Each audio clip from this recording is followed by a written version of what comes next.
Vice President Constantino Chiwenga resign, public sentiment, power calculations, and the new constitutional reality. Sarabina mashuko buda chibvunzo pangona chinzi must Chiwenga resign. Don't subscribe or like on the bell icon.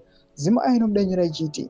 A provocative social media exchange has reignited debate around Vice President Constantino Chiwenga's political future, with one commenter bluntly suggesting he should resign, then start new ZANU-PF2. The suggestion, casual as it may sound, reflects deeper tremors within Zimbabwe's ruling party and the broader constitutional conversation now dominating political discourse.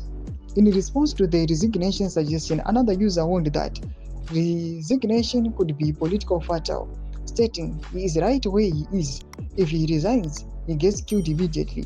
The comment, while dramatic, captures the intensity and the fear surrounding internal power battles in Zimbabwean politics. So the question is no longer just rhetorical. Should Chiwenga resign? Number one, the political exchange system being rewritten. The wider constitutional debate under President Emmerson Mnangagwa, including proposals to extend presidential terms, shift presidential elections to parliament, expand presidential appointments to Senate, redefine the role of defense forces, remove public interviews for judicial appointments, has altered the political chessboard. Number two, would resignation strengthen or destroy him?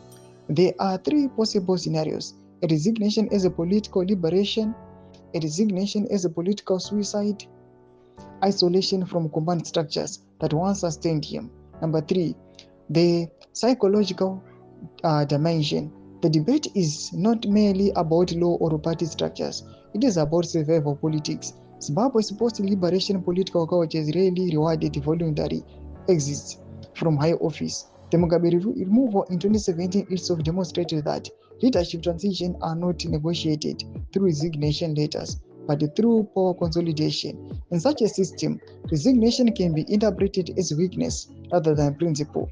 Is there a real path to ZANU-PF2? The suggestion of starting a new ruling formation assumes a significant internal support base, access to funding, military or security backing, electoral legitimacy structures. Without those pillars, ZANU-PF2 would likely struggle to survive beyond symbolism. The ruling party remains deeply institutionalized, and fragmentation risks benefiting the incumbent rather than the challenger. Number five, public sentiment, divided and fatigued. The attached comments reflect something important. Some believe he should leave and chart a new path. Others believe leaving would be fatal.